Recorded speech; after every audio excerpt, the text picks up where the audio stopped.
So I'm here to introduce Ciona Ulbrich, who is with us from Blue Hill on the coast of Maine. And she brings a number of perspectives to the talk today. Ciona has worked in land protection for a statewide land trust called the Maine Coast Heritage Trust for over 20 years. She works with landowners, local land trusts, and different levels of government on projects within the region of Maine. Ciona is also the co-chair of her organization's Working Group on Diversity, Equity, Inclusion, and Injustice.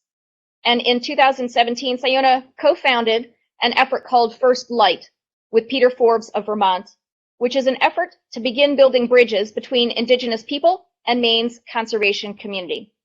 So her talk, which we're about to hear, is called The Intersection Between Conservation and Indigenous Access to Land. So Ciona, we'll turn it over to you. Great. Thanks, Cynthia. And thank you, Pat, for keeping us together. Hello, all. Thank you, everyone, for being here today. To give a little more background to Cynthia's introduction, I have lifelong ties to Massachusetts and Rhode Island, some too, and in fact, am named after a Cape Cod boat. So fun to be with you today to think about conservation in a special part of New England.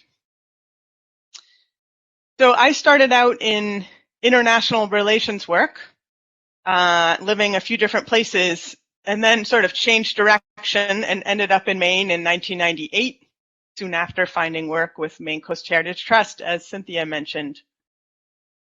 And I love the work of land conservation, working with land and people and outdoors, probably like a lot on this call.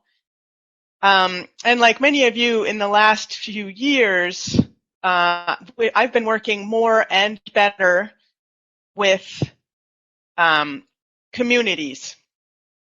And that has created a shift in this work. I value that evolution. I think it's made conservation work better. But it's definitely a shift, and it's changing how we do our work to start to listen more to communities. Our organization had done a bit of work with Indigenous communities over the years. And so I'm going to pause here because I'm seeing a lot of chat about the view. And Pat, if we need to just take that down, we can. That's fine. I can move on without it. So thanks for putting stuff in the chat. So our organization had done some work with Indigenous communities a few times over the years. Thank you.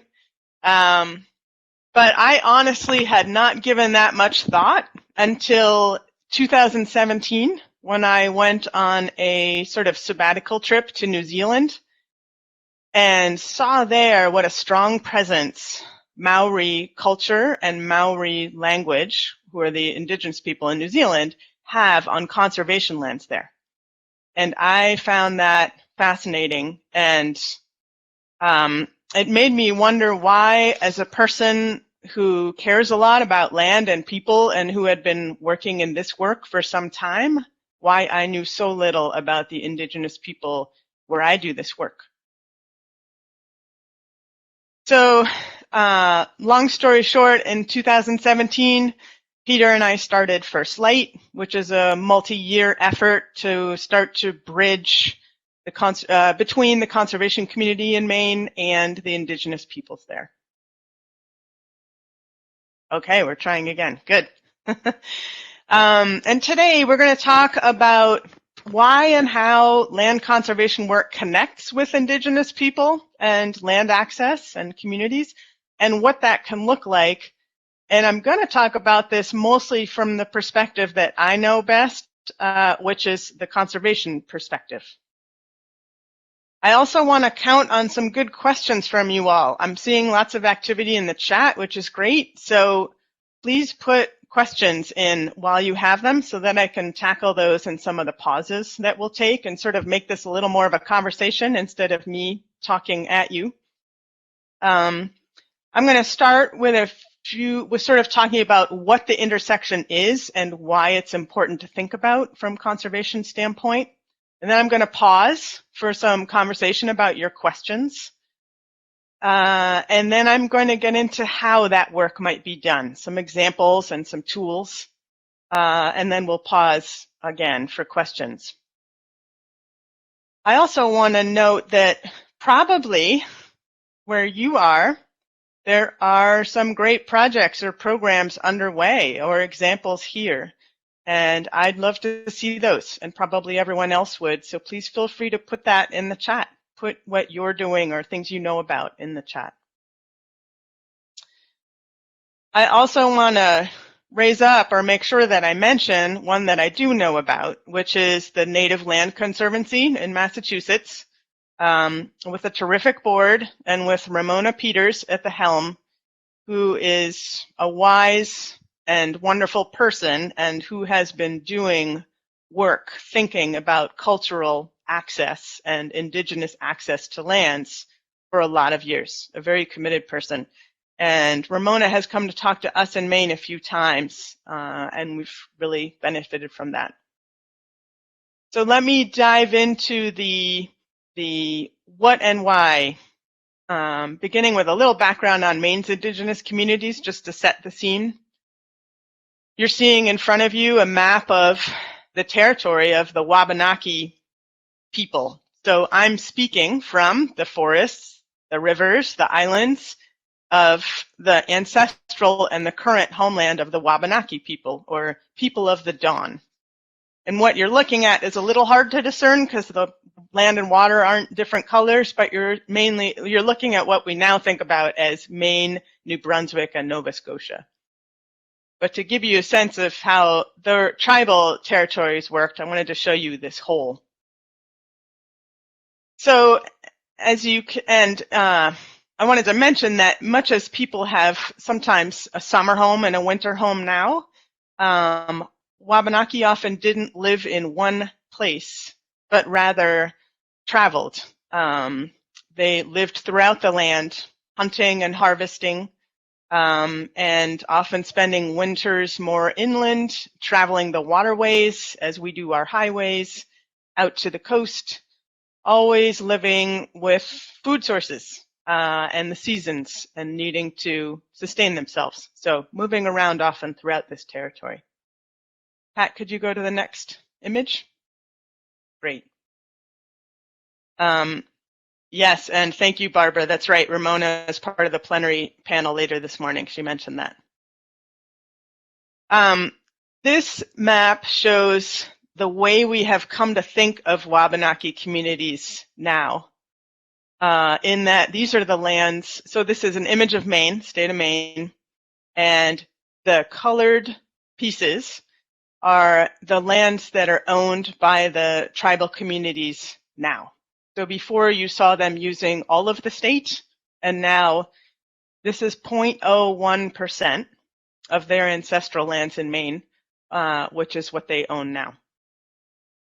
And just to name the communities, we have the Penobscot Nation, the Passamaquoddy tribe at Pleasant Point, Passamaquoddy of Indian Township, the Aroostook Band of Micmac, and the Holton Band of Maliseet. And I want to name that these are sovereign nations. They run governments, they have infrastructure like schools and medical centers and natural resource management offices, very vibrant communities. So next slide, Pat. So this is Maine from the view of conservation, sort of a complicated view. There are 84 land trusts around Maine, and it's a good thing that we all get along pretty well and collaborate a lot to cover the place. And I'll note that similarly to the Massachusetts Land Trust Coalition that's bringing us this conference today, the land trust I work for also has a statewide program to sort of coordinate and give technical assistance and loans and things to the land trusts around Maine.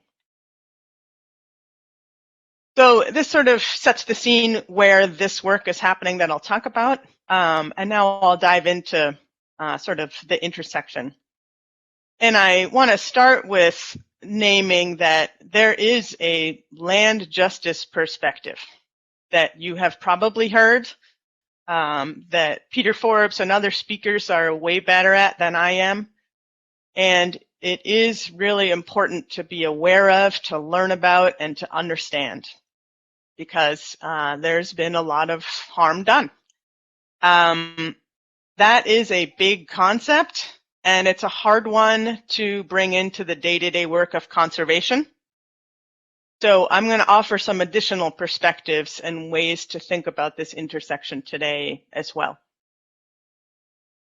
So one important perspective, I think, from our standpoint, is conservation can play a role in continuing long traditions of land use.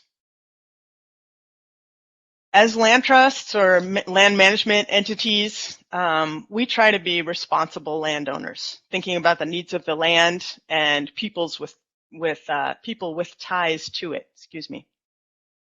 So throughout this area, Indigenous people have lived, harvested, hunted, traveled for over 12,000 years, and they still do it today. As they often remind us, they're not museum pieces, they are people. And it's an important concept that's hard to wrap our minds around, that in the 12-chapter book of human history on the land we work on, European settlers and that history we think of and learn about as part of the work we do is the end part of the last chapter of the book. And because, European settlers tend to write the book, that's often all we think about or know about or easily find information about with these lands that we're working on. And I think it's really important to start to rethink that and realize that maybe you're working on a piece of property that not only has a beach that people like now, but maybe was a key landing spot for canoes as they traveled waterways for thousands of years of travel. Or maybe it's a harvesting spot for resources like clay or stones or plants and has been for thousands of years. Wouldn't that be great for us all to know and to think about as part of our work and our management of a place? I also want to say that we could think differently about our relationship to land. And Pat, if you could go to the next slide. Asking the question of what is land access? So as conservation groups, our work is derived entirely from the idea that land and rights associated with it can be owned or controlled. That's how we work. We're derived from the framework that you could say dispersed and minimize Indigenous access to land. And without that legal land ownership framework, we couldn't do our work. So this quote from Derek Rasmussen, who's a scholar, is always, for me, a helpful way to try and think about that differently. And I think we all could give thought to this.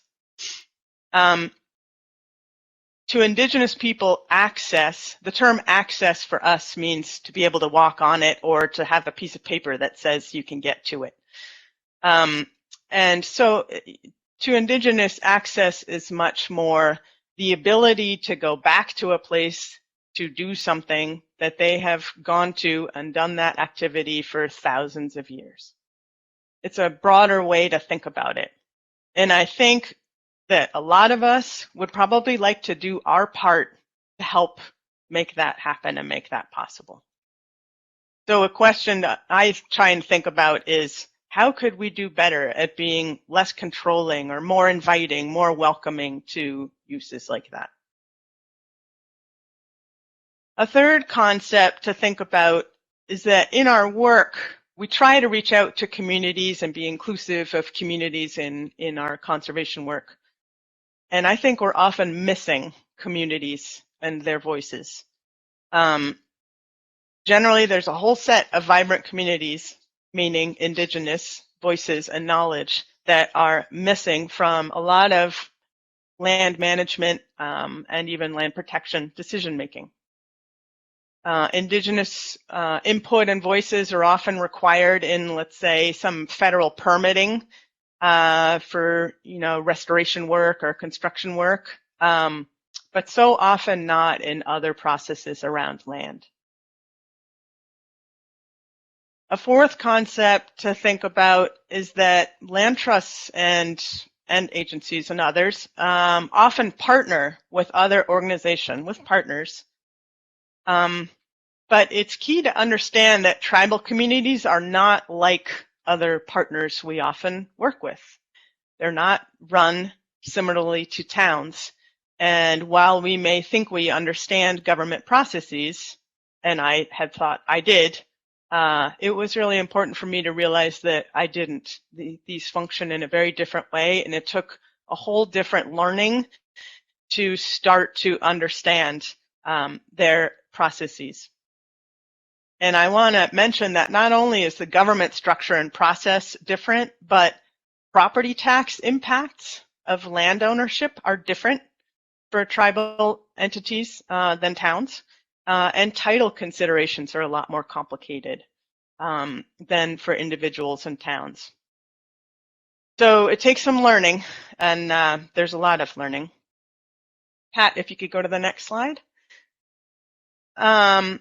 I'll also say that, oh, sorry, that's so small, but it's really just an image of sweetgrass and a maliseet basket maker harvesting it. So the concept I wanted to get at here is that our work tends to focus very much on natural resources of land, and we often maybe don't prioritize cultural resources and cultural values of those natural resources. So what I mean by that is whether it's a ceremonial ground or sacred space, or maybe a shell midden, or it's habitat for important plants. So this is sweetgrass, which is what a lot of baskets are made of. Or you can think about birch trees for birch canoe. Do we identify sweetgrass or brown ash in our inventories or in our forest management plans? I think often we don't, or we haven't yet. Thinking about resources like cedar, which is a medicinal plant. Often in our management plans, we're cutting cedar or thinking differently about that. So I think we could think differently about resources, natural resources, from maybe how we have been thinking if we started to understand their cultural value as well. And as another point, to sort of take my earlier point about land access and control a little further, I want to say that just because we say land is open to all or open to the public, doesn't mean it actually works that way. And this is an important concept, not just for Indigenous communities, but I think as a lot of us are starting to think about diversity, equity, inclusion work more, we're realizing there are a number of communities that don't feel safe on our lands or don't feel comfortable on our lands. But this is very true with Indigenous people not feeling safe on our lands. And I think that this is something that's going to challenge us in land management, and it's something to really give thought to. Probably needs collective thinking to figure out for different communities the different solutions. So for each of those concepts, I would suggest that we all, I would encourage that we all ask the question, what could my organization maybe do to help with that? So I'm going to pause there and take sort of a question break before I move a little more into the how to do this work. But I've thrown a lot of why at you. Are there any questions people want to ask at this point? Yes, there are, Ciona. There are two in the Q&A section, and first there was one question in the chat, just wondering about the slides and whether or not those could be shared and available. Oh, sure. I'm glad to do that. Yep. Okay, great. So I'll just move on to the first question that Jane. Oops, I just lost. Okay, here it is.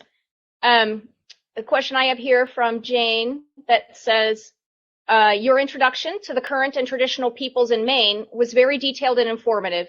Can you recommend any particular non-colonial centric books or resources on Indigenous history in Mass? Our first hurdle seems to be learning the history and names of peoples and places who have lived and continue to live in our area. So the most detailed records I've been finding are lists of deeds and land disputes written by settlers in the colonial period, but I feel like those are probably pretty biased and incomplete. Yeah, wow, great question. There's a lot to that. And Cynthia, just so you know, I have a 0 in my Q&A, so I'm going to have to count on you to read those. So thank you for that. Yep, absolutely. We're up to 4 questions, so we're good. Great. Jane, that's a great question, and you put a lot of understanding in it, so that's great. One of the things that I will talk about a little later in the talk is something you start to get at, which is it's important. There are a couple things that are important to understand as part of this. One, there's no single set of names or single language that you're going to be able to easily find clear answers to your question of place names or names. And that's because there are multiple bands and tribes and different languages. There's not one. So that's an important concept to think about. And the second is that it's important for us to remember that while we love to share information and so often want to, we think of that as so valuable for people to know everything and to learn more.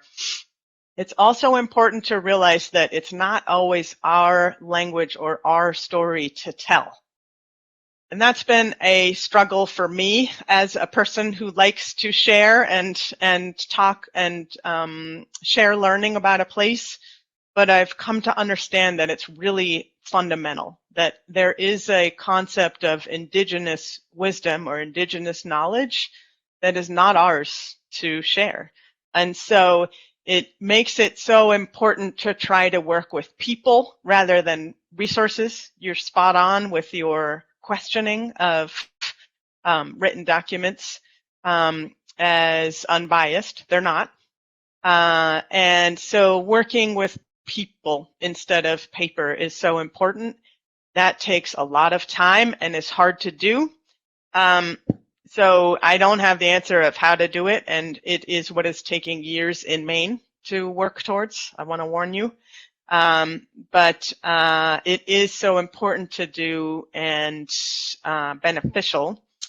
As to resources on Massachusetts, I don't know any, but at the end of the talk, I'm going to share a website, or you can go on First Light's website, which has a resources page.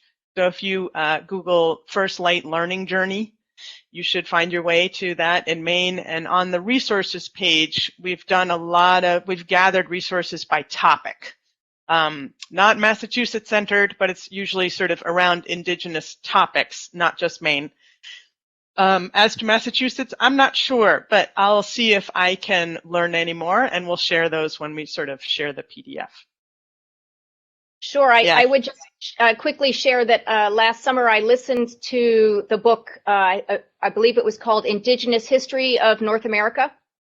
And so it was a broader than just Massachusetts, but it was a history of our part of the world from a different perspective than what we're used to hearing.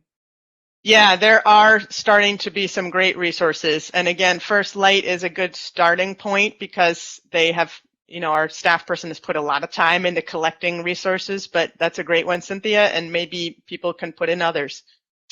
Yep, great. All right, so moving on, we've got a question from Lucy Lee, and she is wondering, you mentioned understanding ancient harvesting sites on conservation properties. Has First Light addressed restrictive foraging laws on conserved properties, and if so, how has that been? Yeah. I know, you guys are getting into the things I plan to get into. You are right. It's what we have run into isn't so much laws, but rather grant restrictions often, so funding restrictions on properties, or design of conservation restrictions that maybe unintentionally prevent harvesting, often commercial harvesting, if you think about that. We are starting to tackle all that. Do not have the answers yet, but it's a real issue. And this sort of is what I was getting at with needing to rethink in that broader way our relationship to thinking about access and what's bad and what's good and how to do it and what's safe and for whom. This is making us need to rethink a lot. So towards the end of my talk, I'm going to list a few examples of steps that some have taken, and that might be helpful to you. But I can tell you that we're starting to need to rethink this, and steps are being taken, but we don't have it all figured out yet. It's sort of big thinking for all of us, I think, to sort of realize that some fundamental concepts like leave plants alone or not allow commercial harvest might be in the way of their best management as a cultural resource. And so there's some big shifts that have to be figured out here, but I'll give you some examples towards the end. Thanks for a great question. That's great, Ciona. Thank you. I mean, yes, we all grew up with the, take only pictures, leave only footprints kind of philosophy. And I would just share that there is a session tomorrow morning that Russ and Rachel are going to run about edible and medicinal plants that Indigenous, including Indigenous uses. And I know Russ has a number of samples of what other local land trusts have been doing in terms of their policies towards use of the resources and what can be used and harvested and what can't. Yeah, so that's great. Moving on, so lots of people are thinking about this now. There's a question here from Johnny Robinson. It says, can you expand on the notion that Indigenous people are not feeling safe on conservation land? Mm-hmm. And again, I would say this isn't just Indigenous people. Let's all keep that in mind. And this is one of those concepts that pushes us all a little, I think. So Indigenous people and people who maybe don't look like us will sometimes have the police called on them if they're, let's say, harvesting something on a land trust preserve, or maybe having a ceremony and someone who hears it doesn't ask first and instead either I've heard of dogs, I've heard of threats with guns, and I've heard of police being called. So I think, and again, this is not just one people's issue. This happens, and it's a broader reality, maybe, than just land trust preserves. But I think it's something that we as land trust or as land managers need to give some thought to. We can't solve it all, but if we want to allow, let's say, a gathering or a harvest of something, do we maybe have people in the entranceway to make sure that it's a little sheltered? I think we need to think about these questions. Thank you for asking that. Yeah, that's great. There's another question here from Lucy Lee. She's asking, so you mentioned the need to be less controlling. And I'm curious if there has so far been any conversation about returning land trust land to tribes, or is the conversation so far mainly around access? Yeah, great. There has been conversation about that. There is that conversation nationwide starting to be had if you start to sort of hook into that level of conversation. In Maine, there hasn't been a and I hate to use the word return of land because again, there wasn't ownership, right? But land trusts are thinking a lot about this concept of either co-management, maybe, and exploring that, and not just land trusts. I should mention state and federal parks are working on this as well. but also and access rights. And so these are some of the things I'll get to in detail more towards the end of the talk. Some of these tools that you can get at, as well as ownership. There has been a recent gift in Maine of 700 acres to the Penobscot Nation. It came from a family rather than a land trust, but it is with the goal of sort of turning land ownership and control over to the tribe from a private ownership. And that was very much the goal of that gift, which happened, I don't know, a month or two ago. So it's pretty recent. So there is some stuff on their way, and I would also encourage you to think more broadly than just ownership, which we'll get at. Right, and I think in terms of Massachusetts, isn't that the intent of the Native Lands Conservancy, is to kind of promote some of that? Yeah, great point. Yeah, so they have been one of the pioneer groups with the Cultural Respect Agreement, or the use agreement sort of document, which is one of those where you document and create on paper a real right of use of land to harvest or to use in cultural value ways. And this is a tool that I'll talk about a little later. It is being used in a few other states. Maine doesn't have one yet that I know about, but they're state law centered, so they have to be tailored for different states if they're used. But Massachusetts actually has a few. Great. So there's some more. Let me just, these are not necessarily questions, but Ann Hanscom says, a good source of the spirit of belonging to the land is Robin Wall Kimmerer's Braiding Sweetgrass. Yep. So that's an excellent, excellent book. Lee Youngblood says, Our Beloved Kin and Other Books by Lisa Brooks. Great. So those are good. It's great to, yeah, I appreciate using the chat and put in what you know and what you know of. This is, part of this needs to be learning together, so that's great. Right, all resources that are available to us. And Nina Estrella Luna says that one place to start is just to just get a sense of whose land we occupy, going to the native-land.ca website. That's the one, Ciona, that has the map. Is that the right one, actually? And it's First Light Learning Center Journey also has that map on it, right? That's right. Correct.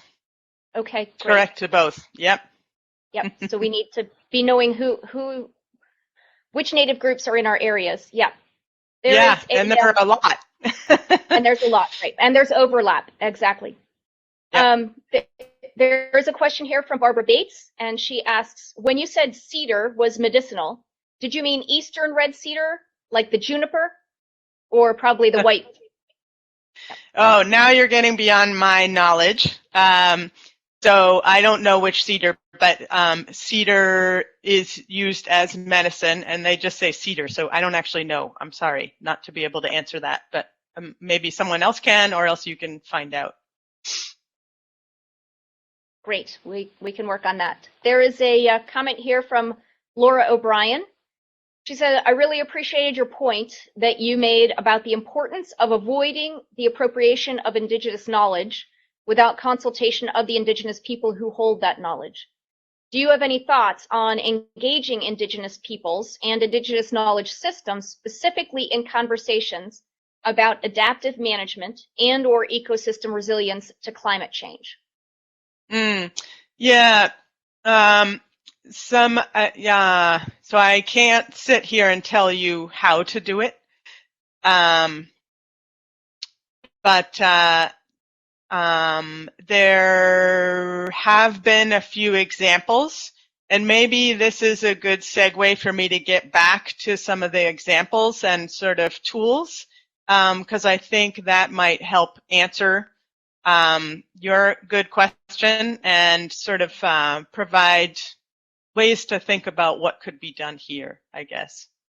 Sounds good. I think there are about three more questions, so other people should just keep putting questions into the Q&A and we'll come back to them. Yeah, that's right. We've built in, I have another question break in a bit, so this is great. Don't stop putting them in, and then we'll have questions at the end. So thank you. These are all really thoughtful questions. All right, let's get into what you just started us getting into, which is great, on sort of how to do this. I thought I might bring some examples. Yeah, so that's fine to get there. I'm not quite there yet, but that's good, Pat. Thank you. So one example of steps we can take, I think, is doing better at incorporating more of the story. So back to my example of sort of a 12-chapter book, 12,000 years of history, and we keep only talking about the little blip. Land trusts and, in fact, Acadia National Park and state parks have started to be a little more mindful of that in their websites, or trying to talk about the history of a place or of their work and expand to be more inclusive of those first 11,000 plus years. So that's an idea.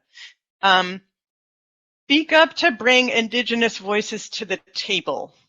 And one of you, I can't remember who, I'm sorry, but one of you brought up that it's hard to find those sometimes, and it is. I agree. However, it's important to keep trying. And if you're part of a watershed coalition, or if you're part of some entity that's making land management decisions, you can try, or you can ask that an Indigenous voice be brought to the table as part of the conversation. I think it's so important to keep trying.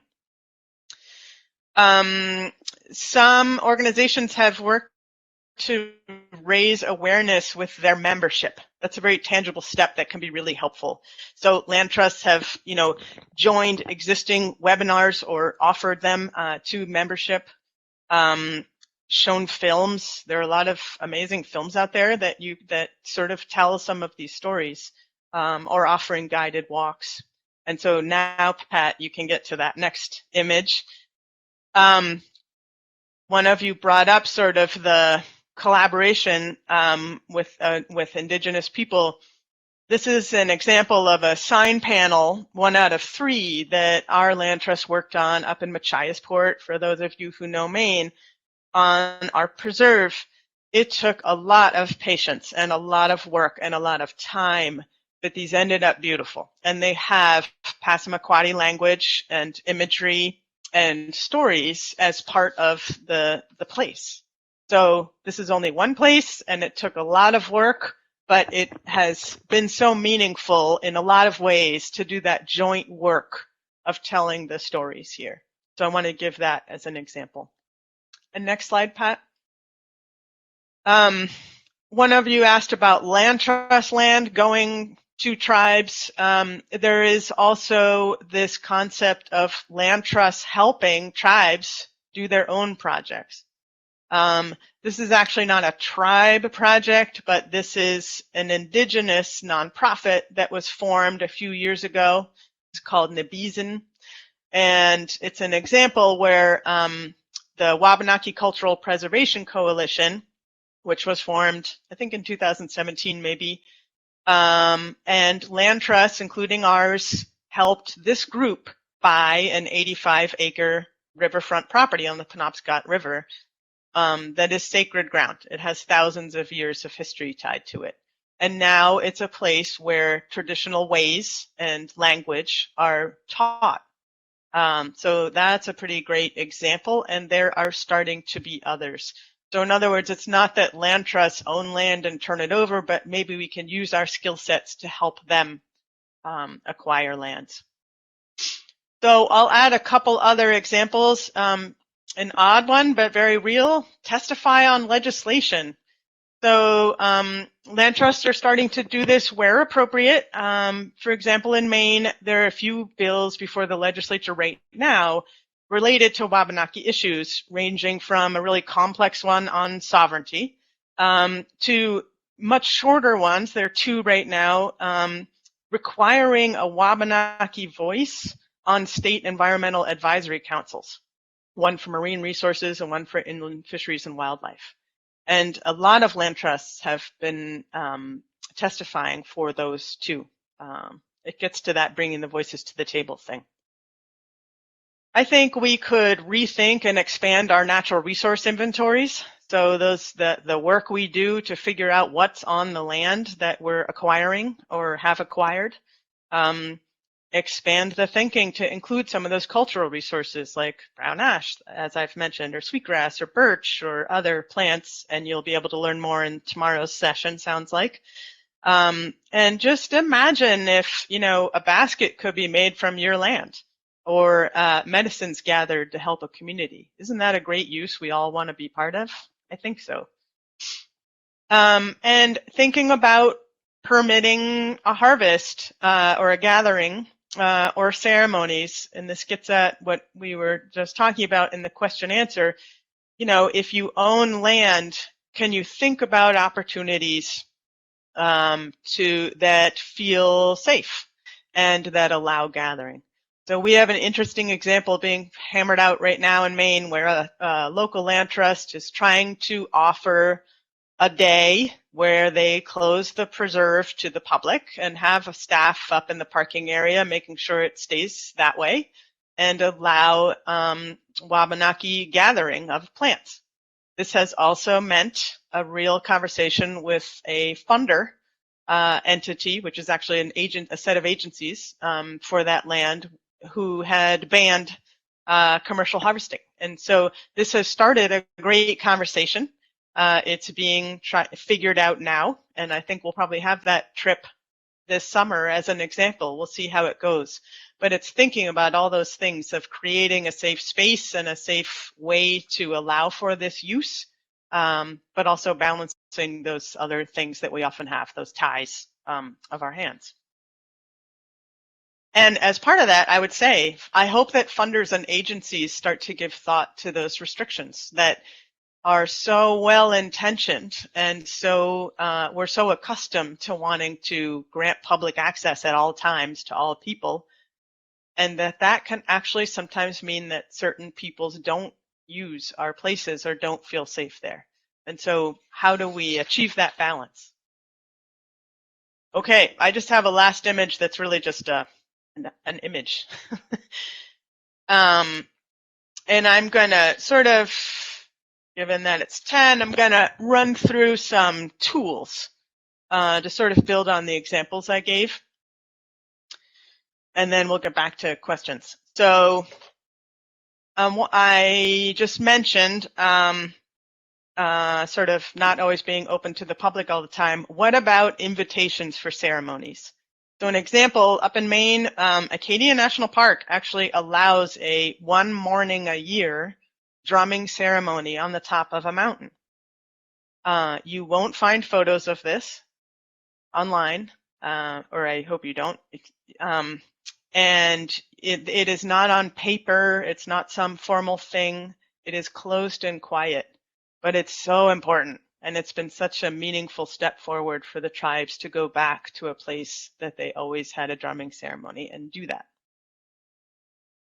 Co-management of resources. I mentioned that some state parks in particular around the country, not yet in Maine to my knowledge, have developed co-management agreements, sort of whether a visitor center or actually harvesting or sort of different aspects of management, but there are examples of that.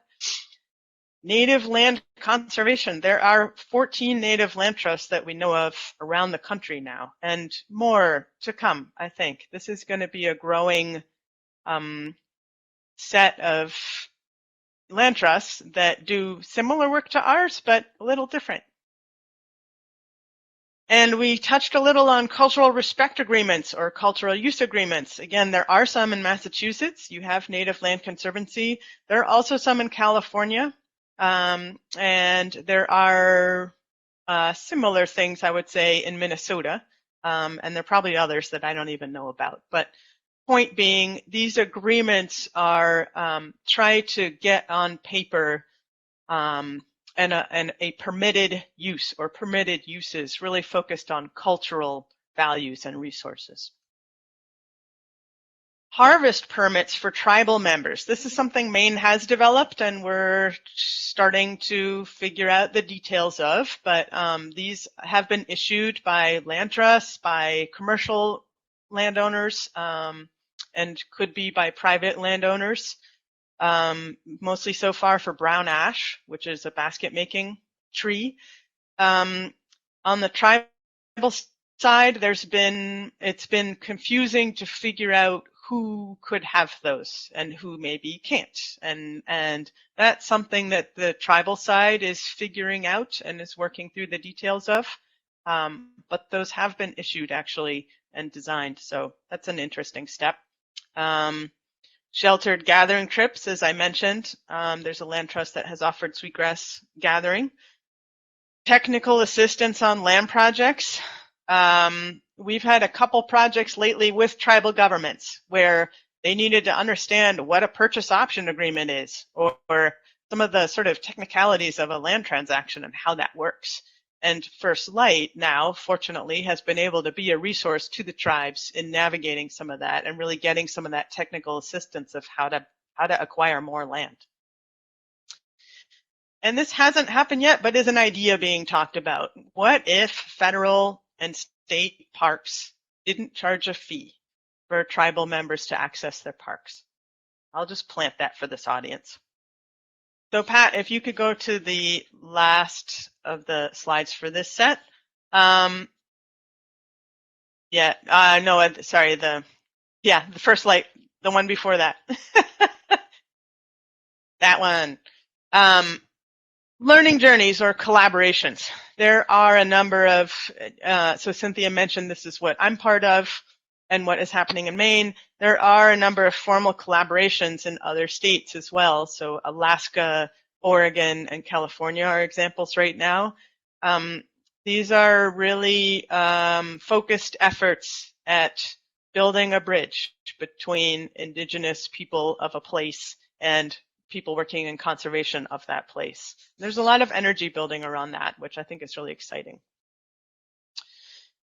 Okay, so I'm gonna stop at this point and take some questions, and then my last little bit I hope to get to is just to offer a few personal lessons that I've sort of learned along the way. So, but let's pause and get to some of your questions. Great, Ciona, thank you.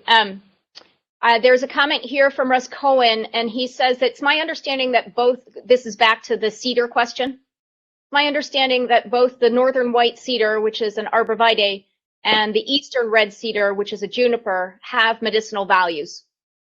So that's great. From the guy who knows the plants.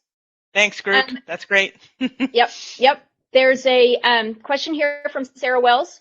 She says, it's really interesting to me that the term cultural resources seems to get otherized. So use of sweetgrass for basket making is quote unquote cultural and not currently included in current natural resource management frameworks. But wood products used by dominant culture are not considered quote unquote cultural in the same way, but are instead fully integrated into the framing of natural resource management. How can we change that? And what have you learned about the importance of language in this work? Yeah. Yeah, the first point of my next part is the power of language. It is so important.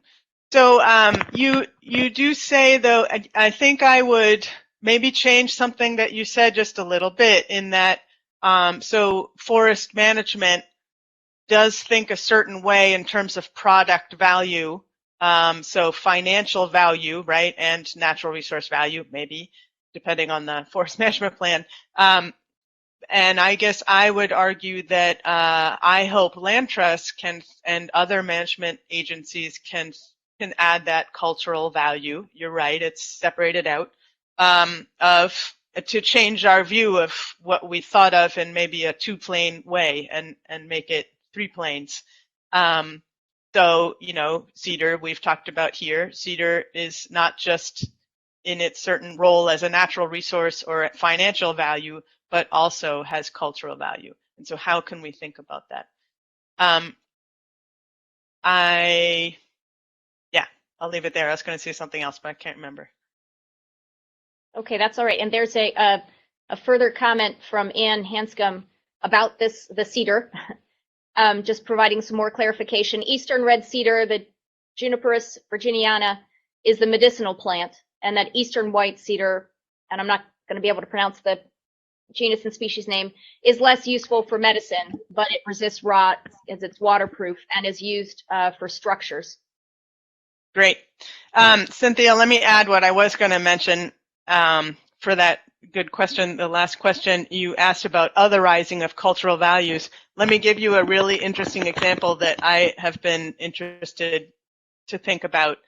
Federal legislation around conservation easements, or conservation restrictions, I think you call them more there, names cultural values, but does not actually include things like ceremonial uses or traditional gathering. So even in the legislation that shapes our work, it has sort of been otherized. I was really interested to see California state law try to address that regarding conservation easements so that they can be held by tribes and can be cultural resource based or cultural value focused. That is not, to my knowledge, I haven't seen that elsewhere. I'm not a lawyer, but that's really, that was interesting for me to think about, having, you know, long worked within the legislation that sort of designs one of the key tools of our collective work. Sorry, Cynthia. That's all right. Good. And then there are two comments with kind of examples of tribal collaborations. So Lee Youngblood shares one from Mount Grace. So if you go to their website, in their conserved land section, I guess it's the project is called Meadows Wildlife Sanctuary. So she gives the link for that. And Russ Cohen says that there is a proposed cultural heritage area on the Montana-Idaho border, and the feds and the Blackfeet tribe are currently working to put that together. Great. So we are up to date with the questions that are in the box. Okay, excellent. I'm going to run sort of move into some lessons that I've learned along the way. And I'll hope for more questions and discussion afterwards. And thank you for all the stuff in the chat. This is great. I am still learning all the time. And one of the and I'm making mistakes. One of the mantras of First Light, as we sort of work to build the bridge and do all the connection building that we're trying to do, is recognize that you'll make mistakes and don't stop trying. So power of language. We just touched on this. Someone hit this right on the head. It is so easy to say something wrong or hurtful without intending to do it. I will give an example that has taken some learning up in Maine for us all to try not to do. Not to use possessives. So they are not Maine's indigenous people. Maine exists way later than their whole story. And so using a possessive term is just that, it's possessive. And it's a habit that we're all in and we forget, but that's an example of the such a strong power of one word that you can so unintentionally do harm with when you're talking. And so, as I said, we all still make mistakes, but keep trying, keep working at it. So let's see. Pat, I think that there is the last slide in this set. There we go.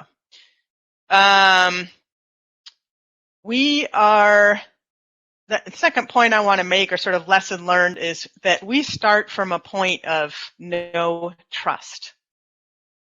That's hard for us all. We're often used to partnering and being good partners and working with people in certain ways.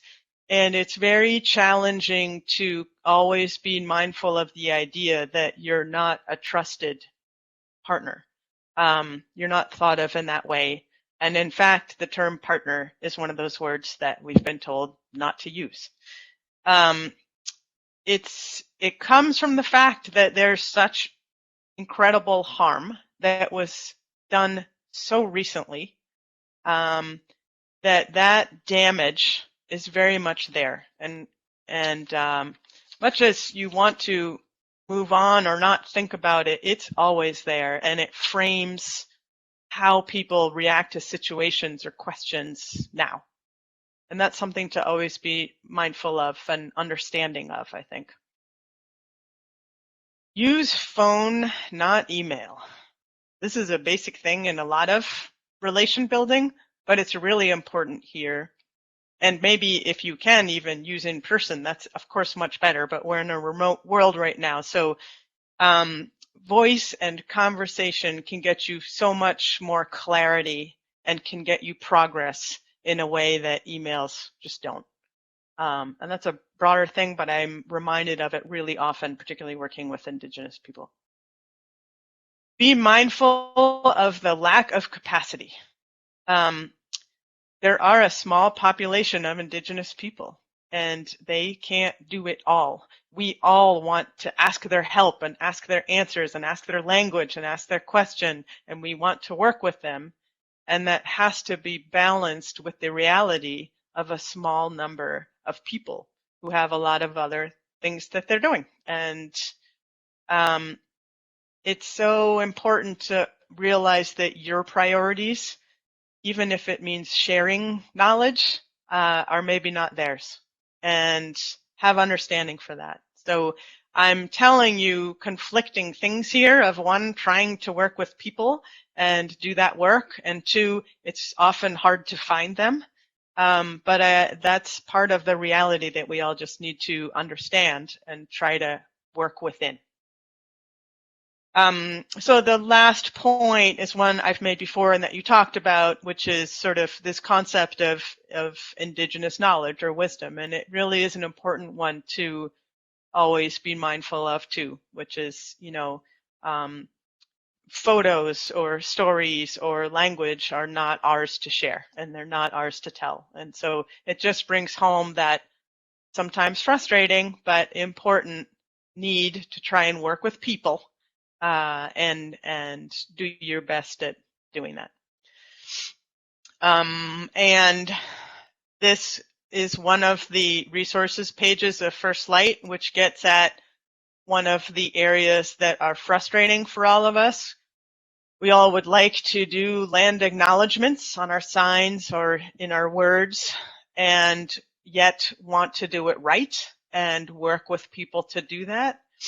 And that's often not a shared priority, and we need to understand that and yet try and do our best. So we gathered this set of resources, hopefully, to be helpful to all of us who are trying to think about how to be better and do better, and to really sort of understand the dangers you can get in and how you can unintentionally do harm while you're trying to do good.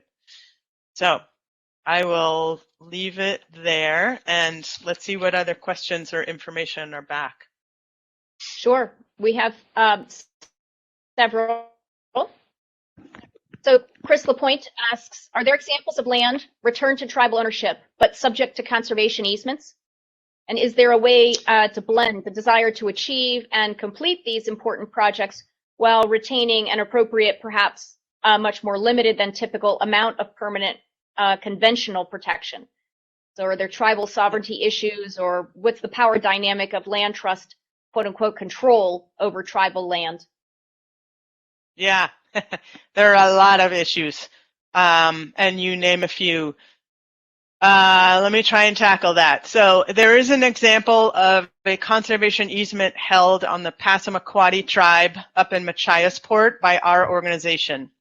And it was part of a really complex transaction that involved two properties and involved a swap of a conservation easement on their land for them obtaining fee ownership of another land.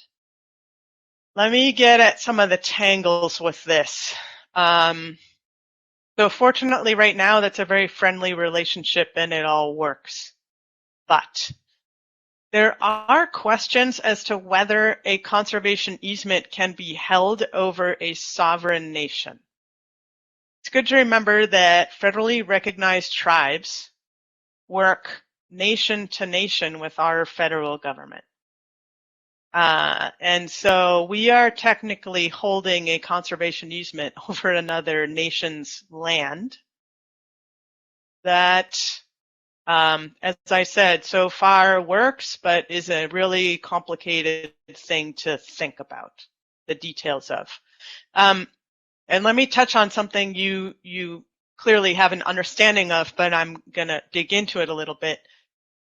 Our training is to think that we need to withhold conservation restrictions as the best way to direct future land management. That's our training. That's our whole framework. That's what we do. What the tribes and others are encouraging us to change about that gets back to that quote I showed from Derek Rasmussen. Who are we who in the last few hundred years have showed up and arguably haven't done that great a job of land management compared to the thousands of years before? Who are we to say that we know better and that restrictions we want to hold are the way to go? And that's a big topic I just dumped out there. And I'm not going to be able to get at explaining it all, and we all don't have it clear. But I put it out there to show that it's being thought about a lot and navigated and needs to be navigated. So there are a couple projects where land being worked on with land trusts is going to tribes very much without conservation restriction. And that is because of that thinking of we need to accept that the goals of that tribal community are their own and are in their best interest from a cultural standpoint, essentially. And we need to let go of our idea that we know best. And I'm opening a huge can of worms there and not going to be able to answer it, but I'll plant it for you to think about because it is being thought about. And I'll name one. The Nature Conservancy has an international and a national document around this and work with Indigenous tribes. And they've been doing some really solid thinking about it and interesting thinking about it, really raising it up. It's worth taking a look at their Canada and US documents around thinking about how conservation groups can and should work with Indigenous peoples. And sort of getting at that philosophical question that we're all struggling with. We have responsibilities to our donors, our supporters, our funders, and yet maybe we need to start to shift that thinking. And I think that's starting to shift. So I'll leave it at there, Cynthia. Certainly being able to ask the question is an important start. That's right. It's a great question. Thank you. There's a question here from Kristen Sykes who says, do you know of any tribes that have successfully used the stateside Land and Water Conservation Fund funding? Oh, yeah. Great question. Yes, there have been. And in fact, we just, First Light just offered a training on that for tribes and their grant writers trying to drum up interest in that. So in preparing for that, we had to look back at, well, have there ever been any tribal grants, Land and Water Conservation Fund projects? And in fact, there had been 2 in Maine in the 1970s to the Passamaquoddy tribe. So I don't know about down here, but we were surprised, in particular, the Land and Water Conservation Point person was surprised to learn that in fact there had been 2 projects in the past to tribes, and I'm sure there are others if there were a couple in Maine. But have someone dig around because it might be that far back as well. Great, thank you. And there's another question from Ania Gabus. Could you provide an example of a non-possessive statement of formally addressing the location of a specific tribe. So getting back to your language, your point about Yeah. What I think is good to do is to try to separate how we think of place and how else one can think of place. So if you think back to those two first maps that I showed, and the way I tried to start. So in a land acknowledgement that I tried to do, and I don't want to pretend that I'm doing these right. I'm not. I'm just trying to get better in them as I go, and yeah, keep improving. But anyway, what I tried to do is say, you know, let's reflect on the forests, rivers, coastlines, and islands that were and are Wabanaki homeland. So I didn't bring in the state of Maine or the town or wherever I am. You sort of, there are two key concepts there. One, to sort of stick to their homeland, and two, ancestral and current. Because one of the things that we hear so often from Wabanaki is that they're sick of being treated like museum pieces. They're here, they're alive, they're people, they're active. So those are two key concepts to try to build into your language maybe in trying to design that. Great, thank you. There's another question from Elizabeth Hammond-Infeld, and her questions is, there is a movement among the diversity, equity, inclusion to offer honoraria to those who give their time to help diversity efforts. So basically members of that are on DEI boards and that sort of thing. So is this culturally appropriate in the Native American community? The question of offering stipends. Yeah, that's a great question. Wow, good questions here today. We think so in First Light, and this came out of some pretty intense conversations with tribal representatives who explained it to us this way. Tribal knowledge is something that we can't go get a degree in, but that we are asking for and want. And so we pay stipends to someone with a degree in a certain study field because we value the learning they have and that they're offering it to us. So their point is, shouldn't we also offer similar stipends for that knowledge they don't have and we can't share? They have it. It doesn't matter that it's not a piece of paper or a degree after their name. It's specialized knowledge.